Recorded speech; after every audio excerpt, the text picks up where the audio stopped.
जी अबीरा। amount of drug given. Potent basically हमारे पास क्या होगा कि वो ड्रग की अमाउंट जो मिनिमम अमाउंट दी जाए और मैक्सिमम इफेक्ट प्रोड्यूस करे, ठीक है, वो कम से कम अमाउंट जो हम किसी भी पेशेंट को एडमिनिस्टर करें और वो क्या करे हमारे पास बेनिफिशियल इफेक्ट प्रोड्यूस करे। हम कहेंगे कि ये ड्रग जो है मोर पोटेंट है, ये कम कंसंट्रेशन में हमने दी, ये 10 मिलीग्राम दी तो ये इफेक्ट शो कर रही है, ठीक है, as compare to those drug which are given large amount. For example 100 milligram एक ड्रग दी है लेकिन वो वही इफेक्ट प्रोड्यूस कर रही है जो 10 मिलीग्राम वाली इफेक्ट प्रोड्यूस कर रही है।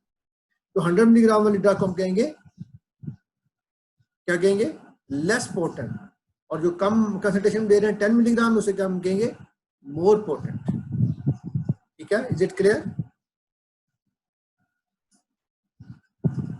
जी बच्चों? Yes.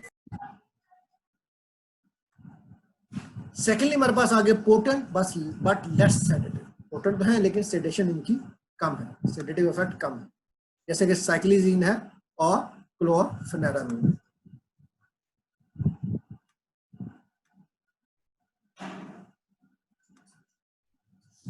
जी बच्चों आगे आगे हमारे पास less potent and less sedative.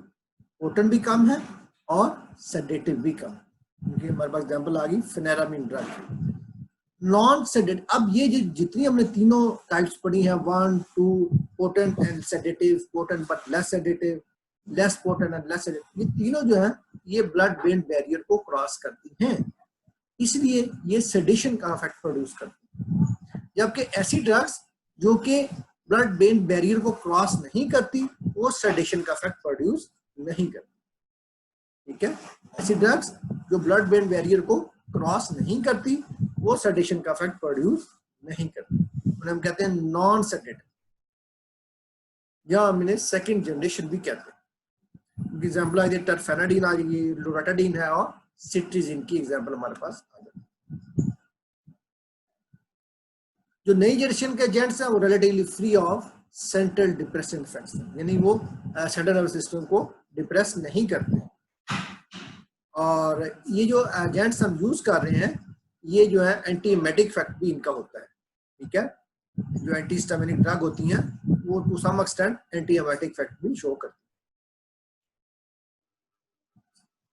Pharmacological action क्या सर? जी जी सर, एंटी एमेटिक इफेक्ट कौन से हैं? एंटी एमेटिक इफेक्ट का मतलब होगा वोमिटिंग को रोकना। ओके। एमेसिस होती है वोमिटिंग, ठीक है, एंटीमेटिक जो वोमिटिंग को रोके। जी नेक्स्ट हमारे पास फार्माकोलॉजिकल एक्शन आ गया। एंटी हिस्टामिनिक एक्शन क्या करते हैं हमारे पास, ब्लॉक करते हैं हिस्टामिन को इफेक्ट को, वेरियस साइट्स को। अदर इफेक्ट्स क्या होंगे, are independent of anti histaminic effects and very wildly according to drug use. Mostly हमारे पास जो है सीएनएस को डिप्रेस करते हैं, सेडेशन काज करते हैं, ड्राउजीनेस काज करते हैं, जिसका रिजल्ट क्या होता है हमारे पास हमारी जो कंसंट्रेशन है किसी काम की तरफ वो प्रॉपर नहीं होती, लैक ऑफ कंसंट्रेशन होती है, ठीक है। हम अगर कोई बंदा ड्राइव करना चाहे तो वो ड्राइव नहीं कर पाता due to the lack of concentration और सेडेशन एंड ड्राउजीनेस।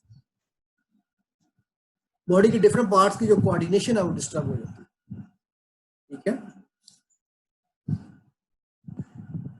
हमारे पास जो जितनी भी एंटी हिस्टामिनिक ड्रग्स हैं इनका जो इफेक्ट्स हैं, जो साइड इफेक्ट्स हैं वो है ड्राइनेस ऑफ माउथ है, जो यूरिनरी रिटेंशन है, कॉन्स्टिपेशन है, सिक्रीशन जो है बॉडी की कम हो जाती है। It's mean they have the atropine like effect. जिस तरह एट्रोपिन जो है that is the anti muscarinic agent, जिस तरह वो अपना इफेक्ट शो कर रही है इसी तरह जो एंटी हिस्टामिनिक ड्रग्स हैं वो इफेक्ट प्रोड्यूस करती है, ठीक है।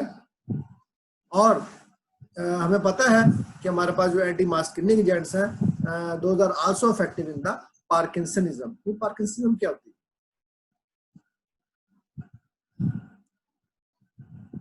जी बच्चों, पार्किंसनिज्म क्या होगी जी? तूबा, वजदान, अबीरा, महविश।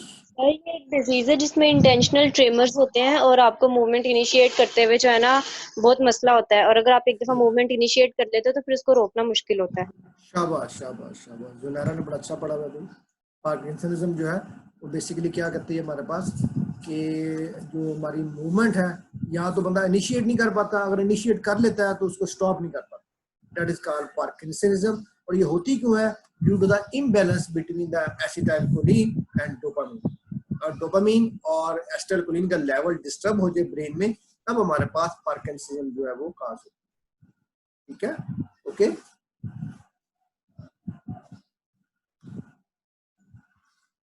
फार्माकोकाइनेटिक्स क्या होगी इसकी? वेल अब्जॉर्ब होती है और एडमिनिस्ट्रेशन के बाद and also after the parental administration. Metabolize होगी लिवर में, और डिग्रेडेशन प्रोडक्ट्स जो हैं that are removed in the urine.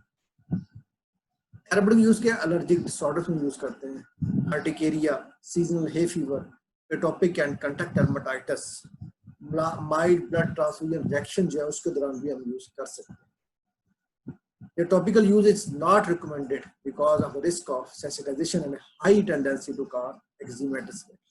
हम टॉपिकली इनको यूज नहीं करते, और मोस्टली इनकी जो प्रेपरेशन है वो ओरल भी प्रेजेंट है और पेरेंटल भी प्रेजेंट है, लेकिन हम इसको स्किन को ऊपर अप्लाई नहीं करते क्योंकि ये एक्जिमा का रिएक्शन जो है वो काज कर सकती है, यानी एलर्जिक रिएक्शन इससे भी हो सकता है अगर हम इसको यूज करें स्किन को। एडवर्स इफेक्ट क्या हमारे पास? सेडेशन का इफेक्ट है, एंटीकोलिनर्जिक इफेक्ट्स है, ड्राइनेस ऑफ माउथ है, और कुछ एलर्जिक रिएक्शन भी ये काज कर सकते हैं। जी, यहाँ तक कोई कंफ्यूजन किसी के माइंड में?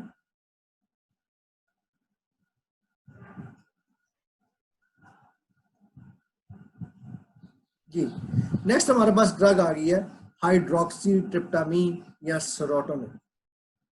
इट इज ए न्यूरोट्रांसमीटर, और ये हमारे पास जीआईटी में भी रिलीज होता है सेरोटोनिन, और हमारे पास ब्रेन में भी रिलीज होता है। इसको हम 5HT का नाम भी देते हैं। ठीक है, 5HT। ठीक है, ये जो है उन इनके रिसेप्टर्स का नाम है 5HT1, 5HT2, 5HT3 and up to 5HT5। ठीक है, और ये प्लांट्स में भी प्रेजेंट है, एनिमल्स में भी प्रेजेंट है, और इसके हाईएस्ट कंसंट्रेशन है that is present in the mammals. और उसके अलावा ये प्रिकर्सर है मेलाटोनिन का, इसे हम सिंथेसाइज करते हैं एंजाइम से, ट्रिप्टोफान से।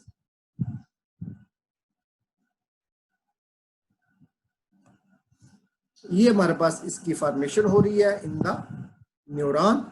ट्रिप्टोफान जो है that is converted to the five hydroxy tryptophan in the neuron, और जो 5-हाइड्रोक्सी ट्रिप्टोफान है that is again converted to the tryptophan, और ट्रिप्टोफान जो है that is again converted toward the five hydroxy tryptamine. अब जो 5-हाइड्रोक्सी ट्रिप्टामीन है that is stored in the storage vesicles. Storage vesicle में स्टोर होगी है, जैसे ही एक्शन पोटेंशियल होगा, कैल्शियम का इन्फ्लक्स होगा, तो ये क्या होगा? ये जो वेसिकल्स हैं, ये जो वेसिकल्स की लेयर्स हैं दैट विल बी रप्चर्ड, और रप्चर होने के बाद क्या होगा? हमारे पास जो न्यूरोट्रांसमीटर है that is released outside the neuron. Neuron से ये रिलीज हो जाएगा और जाके बाइंड करेगा विद इट्स रिस्पेक्टिव रिसेप्टर्स। यहाँ हमारे पास रिसेप्टर डायग्राम 5HT1 है, और 5HT1 से लेके 5HT5 तक रिसेप्टर मौजूद है, जिनके साथ ये जाके बाइंड कर सकते हैं। ठीक है, न्यूरोट्रांसमीटर क्या करेगा? इनके साथ बाइंड कर देगा, और आफ्टर बाइंडिंग क्या करेगा? अपना जो रिस्पेक्टिव इसका एक्शन है उसको शो कर। तो हमारे पास बेसिकली जब ये यहाँ से डीअटैच हो जाता है तो ये दोबारा फिर वापस चला जाता है न्यूरॉन के अंदर। ठीक है, उसे हम कहते हैं रीअपटेक। ठीक है, ये रीअपटेक हो रही है, दोबारा फिर उसी के अंदर वापस जा रहा है, अपना एक्शन करके दोबारा फिर जो है वापस जा रहा है न्यूरॉन के अंदर। हम कहते हैं reuptake of the neurotransmitter serotonin. जी बच्चों, यहाँ तक कोई कंफ्यूजन, कोई बात समझ में ना आई हो?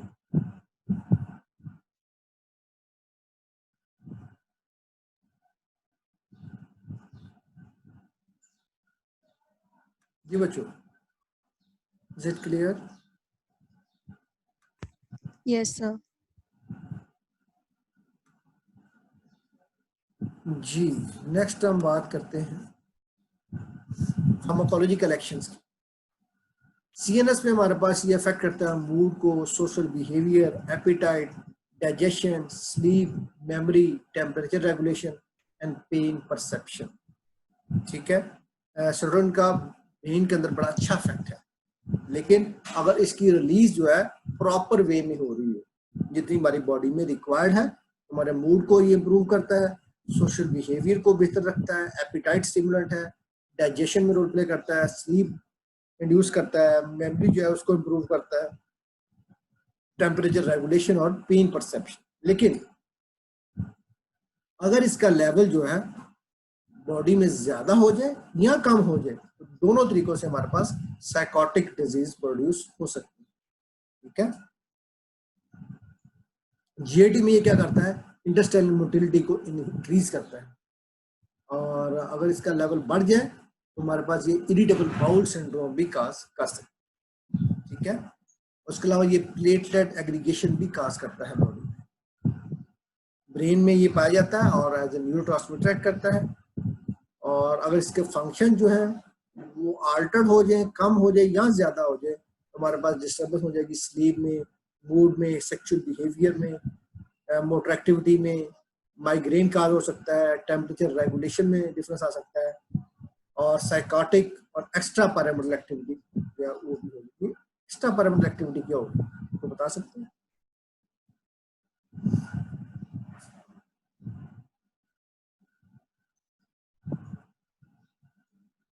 एक्स्ट्रा पैरामिडल इफेक्ट प्रोड्यूस होते हैं due to the increase concentration of the serotonin in the brain.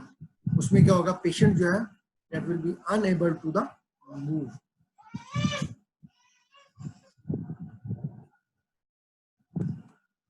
Patient जो है वो मूव नहीं कर पाएगा, पेशेंट प्रॉपरली मूव नहीं कर पाएगा।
जी बच्चों, हमारे पास साइकोटिक डिसऑर्डर्स प्रोड्यूस होंगी और एक्स्ट्रा पैरामिडल एक्टिविटी जो है वो भी डिस्टर्ब हो जाएगी due to increase release of serotonin. हमारे पास जो बॉडी की नॉर्मल मूवमेंट्स हैं वो डिस्टर्ब हो जाएंगी।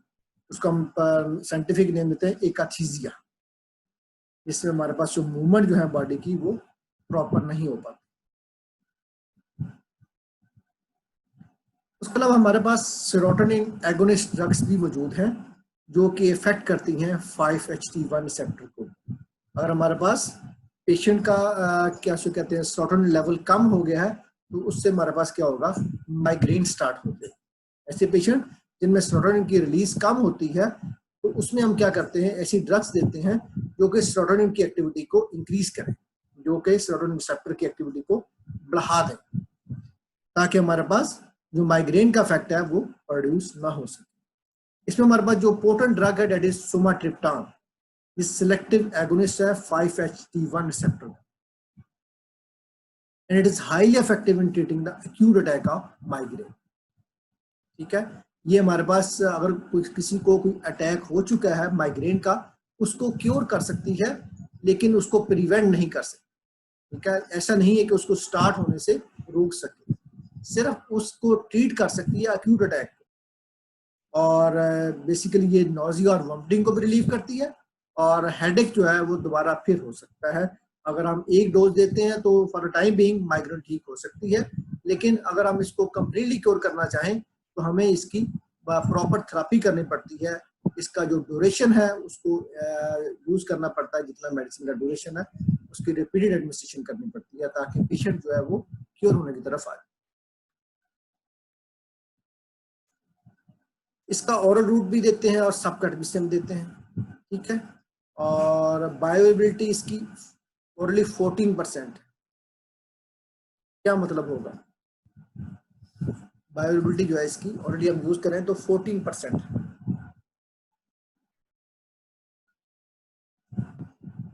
क्या मतलब होगा बच्चों इसका, तो बता सकते हैं?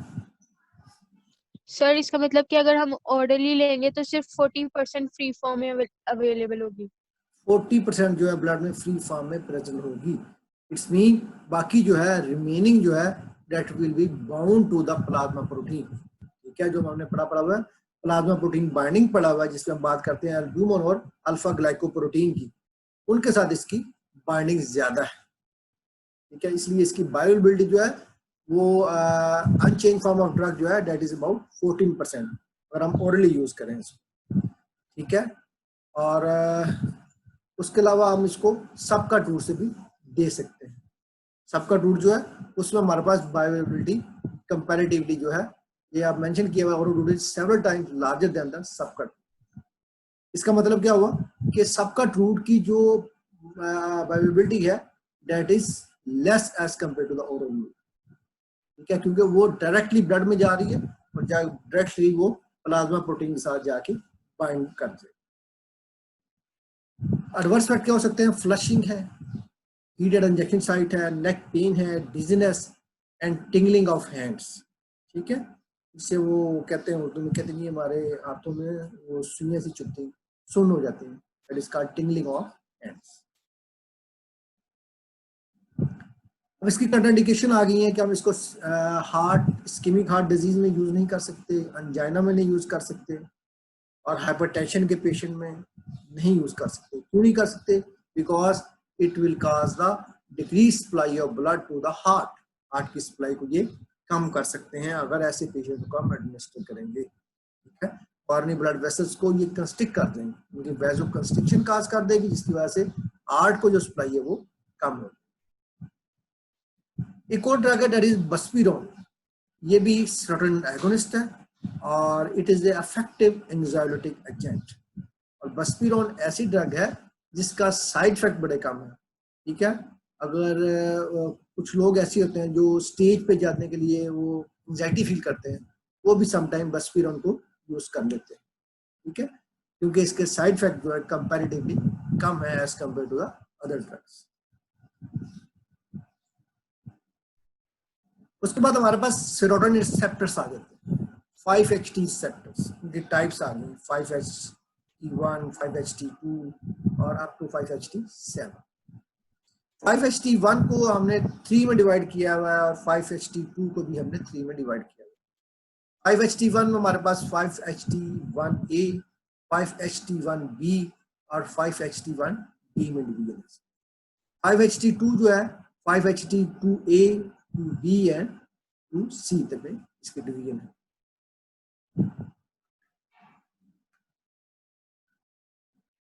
जी बच्चों, जहां तक कोई क्वेश्चन किसी के माइंड में, any question up till now? जी बच्चों, कोई क्वेश्चन है किसी के माइंड में? जी बच्चों,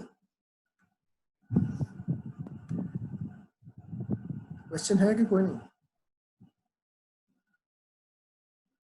जाग रहे हैं बच्चों सारे कि सो गए हैं?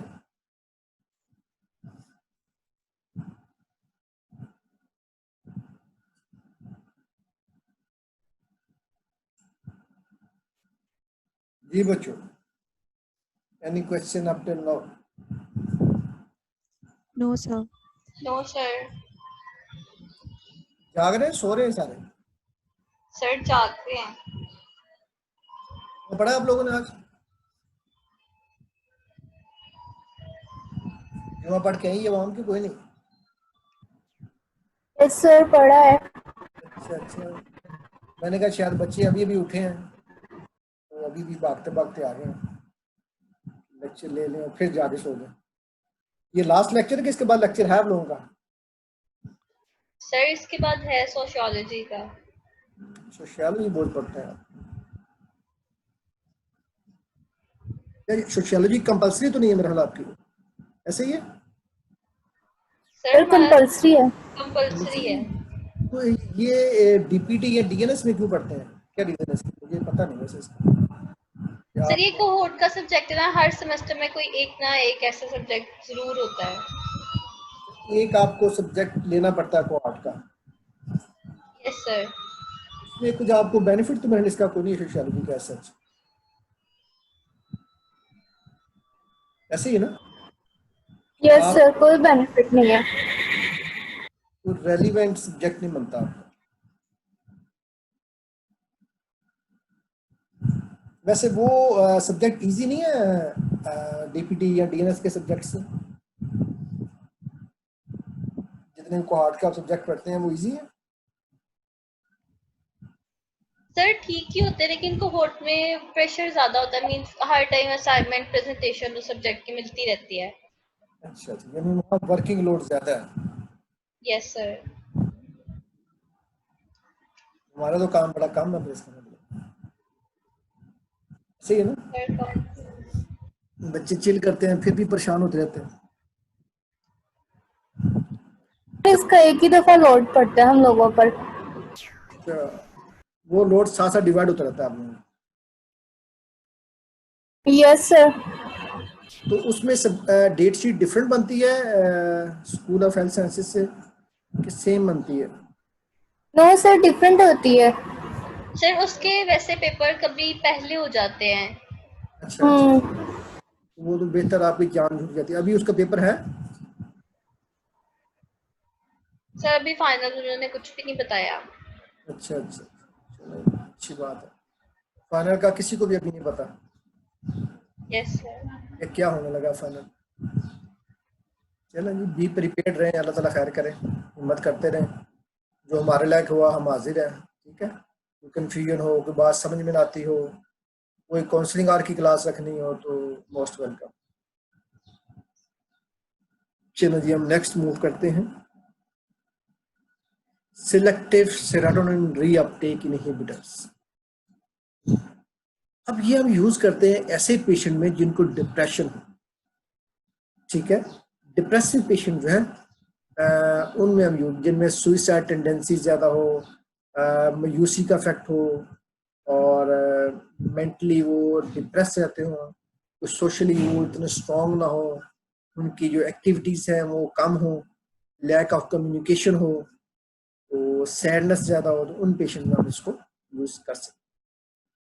तो इस ड्रग्स का इनका पर्पस क्या है हमारे पास, ये इनका जो मैकेनिज्म है वो किस तरह का है कि ये हमारे पास जो रीअपटेक है उसको ब्लॉक कर देते हैं।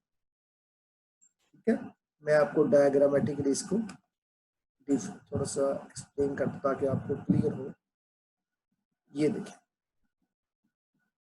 नॉर्मली हम देख रहे हैं कि सेरोटोनिन जो है वो स्टोरेज हो रही है स्टोरेज वेसिकल्स में, और जैसे ही एक्शन पोटेंशियल होगा, कैल्शियम का इन्फ्लक्स होगा, तो हमारे पास जो वेसिकल्स हैं वो रप्चर हो जाएंगे और ये जो न्यूरोट्रांसमीटर सेरोटोनिन है it will be released at the nerve and. अब नेक्स्ट क्या होगा, हमारे पास सेरोटोनिन रिसेप्टर पाए जाएंगे, उनके साथ जाके ये सेरोटोनिन न्यूरोट्रांसमीटर जाके बाइंड करेगा और उनको एक्टिवेट करेगा और अपना इफेक्ट शो करेगा।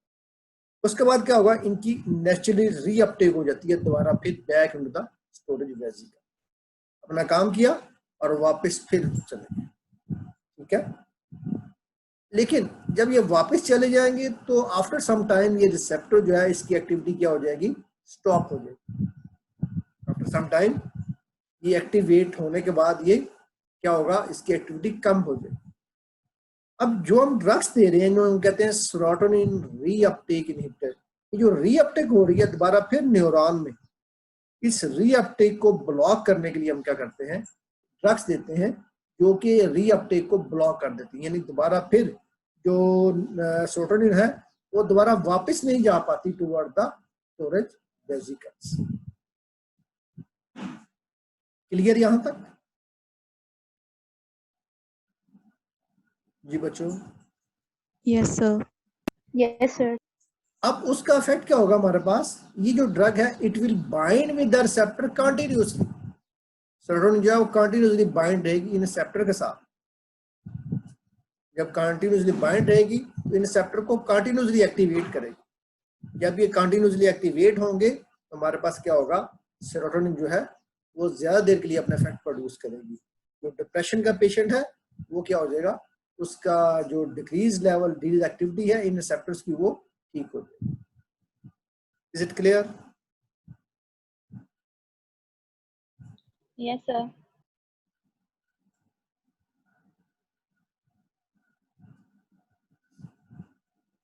Selective serotonin reuptake inhibitors, class of antidepressants and used mainly in the treatment of depression and anxiety disorders. Most commonly prescribed group है antidepressant का। Selective serotonin reuptake inhibitors increase करते हैं extracellular level of the neurotransmitter serotonin by inhibiting its reuptake into the perisynaptic cells। ठीक है, दोबारा वही बात जो मैंने आपको ऑलरेडी डायग्राम से समझाई है, ये उसी को इन्होंने मेंशन कर दिया। Inhibit serotonin reuptake, so increase synaptic serotonin level. Clinically effect usually takes weeks, so mechanism goes beyond simply increasing synaptic serotonin level. इस बात की समझ आई है आपको कि हमारे पास जो क्लिनिकल इफेक्ट है, जो कि डिप्रेशन को खत्म करने के इफेक्ट्स हैं, that will take time। ठीक है, अगर कोई पेशेंट डिप्रेशन का है उसको ठीक होने में अबाउट 2 to 3 वीक्स जो है वो मिनिमम लगेंगे, उससे पहले वो उसका डिप्रेशन जो है वो ठीक नहीं होगा। यानी 15 से 20 दिन उसको मेडिसिन लेनी पड़ेगी, उसके बाद उसकी जो कंडीशन है पेशेंट की वो बेहतर होनी स्टार्ट होगी।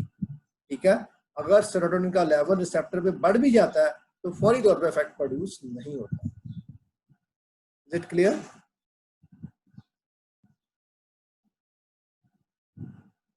जी सर। ठीक है, इनकी लोकेशन जो है पूरी बॉडी में है, स्पेशली जीआईटी ट्रैक्ट। हमारे पास जो ड्रग अवेलेबल है सिटालोप्राम है, जो कि एंटी डिप्रेसेंट है। इसके एडवांटेजेस हैं और डिसएडवांटेजेस, हम कहते हैं pros and cons. Lower potential है, इसका बेनिफिट क्या है, for drug drug interaction, low inhibition of P450 enzymes, fewer side effects at low doses और इंटरमीडिएट हाफ लाइफ है वंस डेली डोज।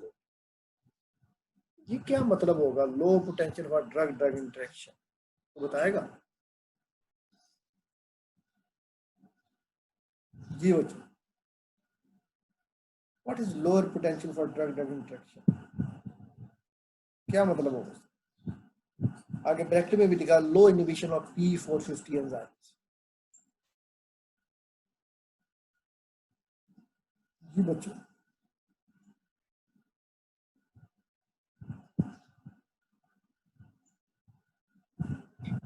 सर ये किसी दूसरी ड्रग के साथ ज्यादा इंटरेक्ट नहीं करेगा कि अगर हम लोग एट अ टाइम 2 drugs ले रहे हैं तो ये किसी दूसरी के साथ वो नहीं बाइंड नहीं करेगा? कुछ इसको फर्दर एक्सप्लेन करेगा कोई बंदा, इसको उसके मजीद डेप्थ में क्या बात है? साथ लिखा हुआ लो इनहिबिशन ऑफ P450 एंजाइम्स। जी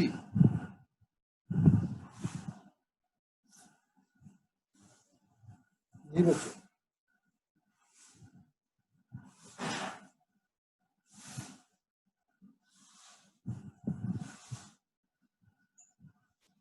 जी बताना पसंद करेगा? हमने पढ़ा था फार्माकोकाइनेटिक्स में, इनहिबिटर्स पढ़ा था मेटाबॉलिज्म में, और उसके अलावा इंड्यूसर पढ़े थे, तो याद आया किसी को?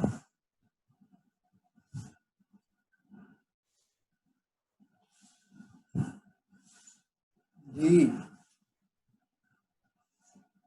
इंड्यूसर हमने पढ़े थे, इनहिबिटर पढ़े थे, तो बताना पसंद करेगा? क्या होगा इनहिबिटर और क्या होगा इंड्यूसर? यस सर, ये बताइए। इनहिबिटर्स वो थे जो कि ड्रग का जो इफेक्ट है उसके रिसेप्टर्स के साथ बाइंड करके उसको ब्लॉक कर देते थे, इनहिबिट कर देते थे थोड़ा उसको। ऊंचा बोले। जी जी। सर इनहिबिटर्स वो थे जो रिसेप्टर के साथ बाइंड करके तो उस ड्रग का जो इफेक्ट है उसको इनहिबिट करते थे। नहीं, और नहीं है। बेसिकली होता ये है कि हमारे पास लिवर में एंजाइम होते हैं जिन्हें हम कहते हैं cytochrome P450 enzyme system that are involved in the metabolism of different drugs.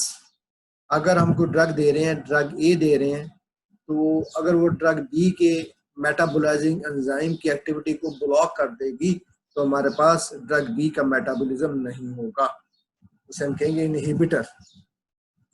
लेकिन अगर ड्रग ए जो है ड्रग बी के number of enzyme metabolising enzyme को इंक्रीज करती है, उसे हम इंड्यूसर कहेंगे। ठीक है,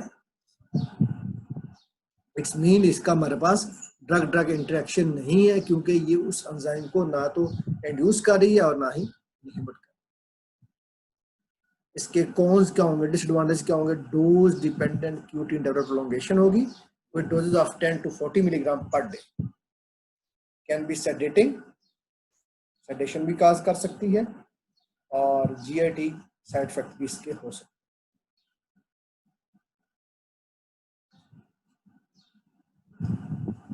नेक्स्ट हमारे पास आ गई एसिटालोप्राम।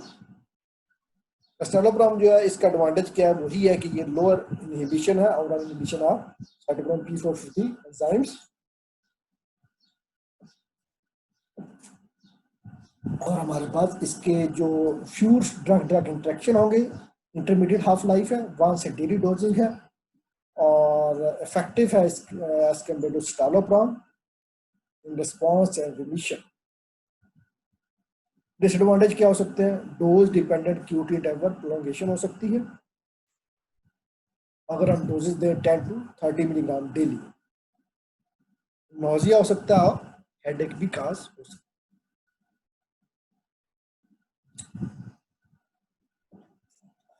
है। वर्स्ट फैक्टर्स में क्या हो सकता है? हमारे पास नोजिया है, सेक्सुअल डिसफंक्शन है, हेडेक है, वोमिटिंग हो सकती है, ड्राई माउथ है, एब्डोमिनल पेन हो सकती है। सेंट्रल फैक्ट्स में क्या होगा? हमारे पास स्लीप डिस्टर्बेंस काज हो सकती है, इंसोम्निया है, सोमनोलेंस है, एक्सेसिव ड्रीमिंग हो सकती है,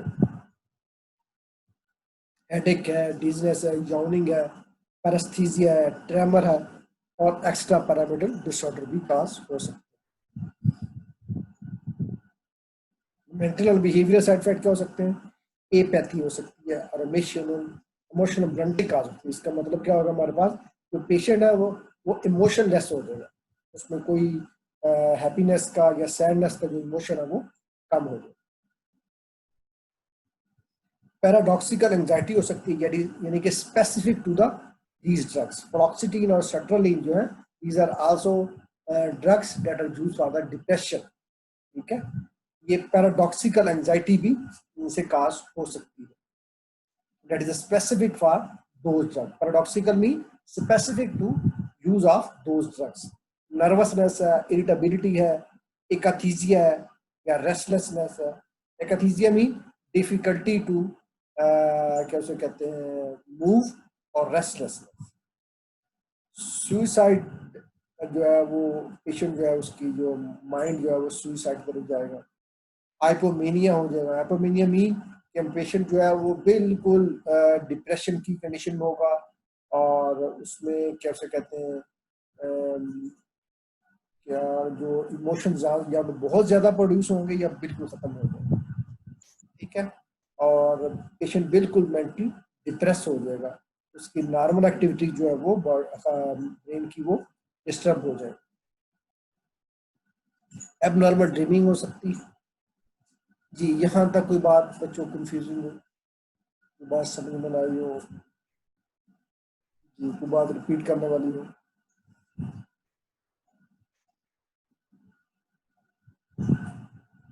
जी बच्चों,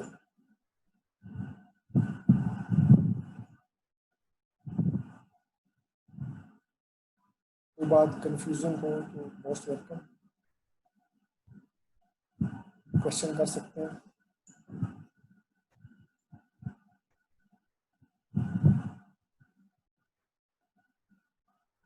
नेक्स्ट मूव करें। If you have no any question हम नेक्स्ट मूव करते हैं प्रोस्टाग्लैंडिन्स की तरफ। प्रोस्टाग्लैंडिन जो है ये वेरियस टिश्यूज में पाए जाते हैं और प्रोड्यूस होते हैं न्यूक्लिएटेड सेल्स के अंदर, और इनको हम सिंथेसाइज करते हैं पॉली अनसैचुरेटेड फैटी एसिड से at the site of action. जहां उन्होंने अपना एक्शन रोल प्ले करना है वहीं से इनको प्रिपेयर करते हैं। किससे प्रिपेयर करते हैं? पॉली अनसैचुरेटेड फैटी एसिड से इनको हम प्रिपेयर करते हैं। प्रोस्टाग्लैंडिन बेसिकली क्या होते हैं? दीज आर द साइंस, जब ये रिलीज होंगे तो ये इंडिकेट करते हैं पेन को, फीवर को और इन्फ्लेमेशन। और किसी जगह इन्फ्लेमेशन हो चुकी है उसको इंडिकेट कौन करेगा? इन्फ्लेमेशन को प्रोस्टाग्लैंडिन। ठीक है, अगर हमारे पास फीवर की कंडीशन है वो भी हमारे पास प्रोस्टाग्लैंडिन की रिलीज से वो बात कंफर्म हो। और इन्फ्लेमेशन है तो that is also indicated by the prostaglandin. ये बच्चों क्लियर है यहाँ तक? Yes sir. Yes sir. कोई क्वेश्चन हो किसी के माइंड में अभी तक जितना पड़ा है? प्रोस्टाग्लैंडिन की 3 टाइप्स है। एक हम कहते हैं PGE और एक को कहते हैं PGI2 और एक को हम कहते हैं PGF। ठीक है, ये हमारे पास रिलीज होते हैं बॉडी में मैकेनिकल, केमिकल और इन्फेक्शियस। और कोई इन्फेक्शन हो गई है बॉडी के अंदर तब भी ये रिलीज होंगे और फीवर काज करें। वो केमिकल इंजरी हुई है फिर भी इनकी रिलीज होती है, वो मैकेनिकल इंजरी हुई है तब भी इनकी रिलीज होती है। ये हमारे पास अराकिडोनिक एसिड है। अराकिडोनिक एसिड जो है वो कहाँ से बनता है? It is form from the cell membranes. जो फास्फोलिपिड्स होंगे सेल मेम्ब्रेन में, उससे हमारे पास अराकिडोनिक एसिड की फॉर्मेशन होगी। ठीक है, अराकिडोनिक acid is the precursor for the formation of COX-1 and COX-2। Arachidonic acid जो है उससे क्या बनता है? COX-1 और COX-2। ये COX-1 क्या चीज है? साइक्लोऑक्सीजिनेज 1 और COX-2 साइक्लोऑक्सीजिनेज 2। ये एंजाइम्स हैं that are responsible for the controlling the prostaglandin level। ठीक है, अगर प्रोस्टाग्लैंडिन की रिलीज हो रही है तो वो क्यों हो रही है? Due to these enzyme COX-1 and COX-2। अगर हम इन दोनों एंजाइम को ब्लॉक कर देंगे तो हमारे पास प्रोस्टाग्लैंडिन जो है वो बॉडी के अंदर रिलीज नहीं हो पाएगा। COX-1 को हम कहते हैं कॉन्स्टिट्यूटिव एंजाइम, यानी ये पॉजिटिव रोल प्ले करता है। क्या रोल प्ले करता है? होम्योस्टैटिक फंक्शंस को बॉडी के मेंटेन रखता है। जो बॉडी का बैलेंस है, टेम्परेचर है और अदर बॉडी के जो कंडीशंस हैं उसको मेंटेन रखता है। GAT ट्रैक में इसकी रिलीज है, प्लेटलेट फंक्शन को कंट्रोल करता है और मैक्रोफेज डिफरेंशिएशन को भी कंट्रोल करता है। COX-2 क्या करता है? इनहिबिशन करता है डिजायरेबल इफेक्ट्स, और ये क्या करता है? हमारे पास इन्फ्लेमेशन जो है वो पास करता है।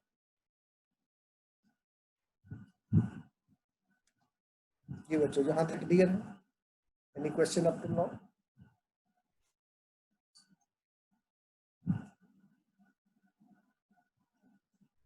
जी, स्मूथ मसल्स पे क्या इफेक्ट होंगे प्रोस्टाग्लैंडिन के? ये हमारे पास यूट्राइन कंट्रैक्शन को कंट्रोल करता है, इंडक्शन करता है और इनिशिएशन करता है लेबर की। ड्यूरिंग लेबर की जो है प्रोस्टाग्लैंडिन को यूज करते हैं, और या फिर बॉडी जो है वो प्रोड्यूस करती है at time of the labour condition. उसमें हमारे पास क्या होगा? रिलीज होगी प्रोस्टाग्लैंडिन की बॉडी से, और अगर डेफिशिएंसी हो तो आर्टिफिशियली प्रोड्यूस प्रोस्टाग्लैंडिन भी एडमिनिस्टर किए जा सकते। प्रोस्टाग्लैंडिन ई जो है उसका ब्रोंकोडाइलेटर एक्शन, यानी ब्रोंकियोल्स को डायलेट करता है। GAT में क्या रोल है प्रोस्टाग्लैंडिन का? ये इंक्रीज करता है GAT की मोटिलिटी को, और जो PGE है वो HCl की जो सिक्रीशन है उसको इनहिबिट करता है। यानी ये जो कैसे कहते हैं, स्टमक की जो इनर लाइनिंग है उसको प्रोटेक्ट करता है from the harsh environment of the acid. जो HCl एसिड है उसका जो हार्श एनवायरनमेंट है उससे सेव करने के लिए नेचर ने क्या कर दिया? इसकी कोटन कर दी है बॉडी के जो स्टमक की इनर साइड को, जिसकी वजह से क्या होता है, स्टमक की जो वॉल है that is not damage due to the dangerous effect of the gastric.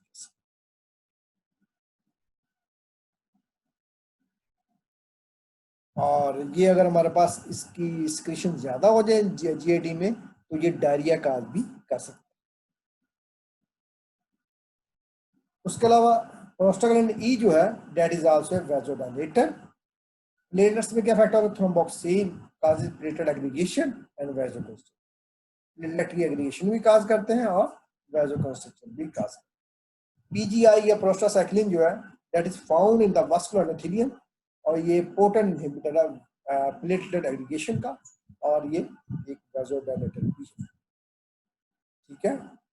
Thromboxane क्या चीज है, थ्रोम्बोक्सिन जो है basically that is the form of the prostaglandin की एक फॉर्म है, एक कैटेगरी है प्रोस्टाग्लैंडिन की जो कि क्या करती है, प्लेटलेट एग्रीगेशन करती है और वैसोकंस्ट्रिक्शन।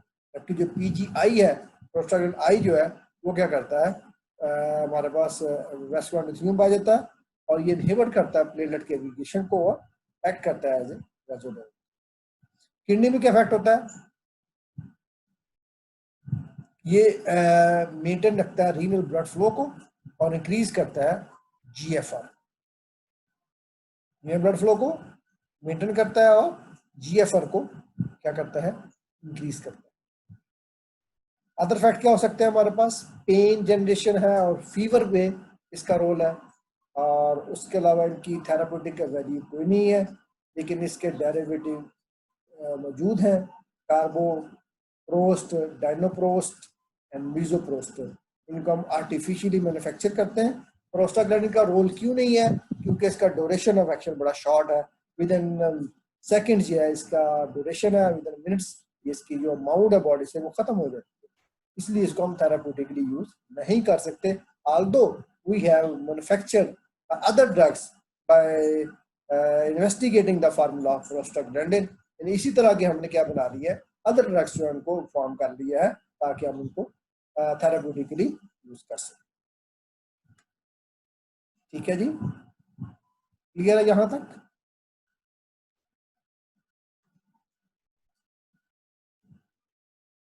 जी बच्चों, any question up till now? जी सर। अब हम बात करते हैं थेराप्यूटिक यूजेस की। Include cervical ripening and labour induction and control of postpartum haemorrhage. उसको कंट्रोल करने के लिए हम इसको यूज कर सकते हैं, इसके डेरिवेटिव्स, इंडक्शन ऑफ अबॉर्शन के लिए और prophylaxis of NSAID induced peptic ulcer के लिए भी इसको हम यूज कर सकते हैं। ठीक है। और इसका यूज जो है करंटली इरेक्टाइल डिसफंक्शन में भी आ रहा है और ग्लाकोमा में भी इसका इफेक्ट जो है वो प्रोड्यूस हो रहा है, इसको हम यूज कर सकते हैं थेरेपी। रिवर्स इफेक्ट में हमारे पास फीवर है, डायरिया है, एब्डोमिनल क्रैम्प्स है, हेडेक है, नाउजिया एंड वॉमिटिंग। जी बच्चों, क्या होगा इसमें?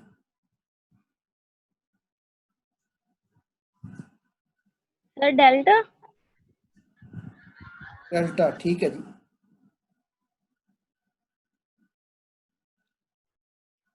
नेक्स्ट क्या होगा?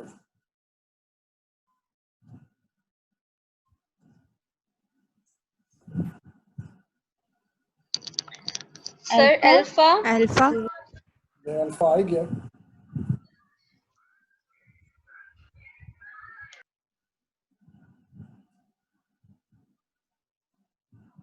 जी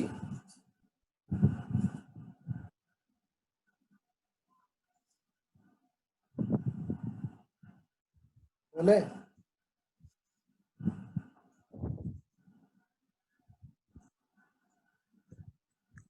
अल्फा। मुझे भी अल्फा ही लगता है। बोलो।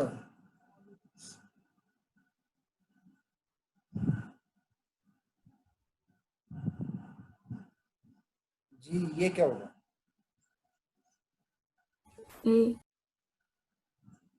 जी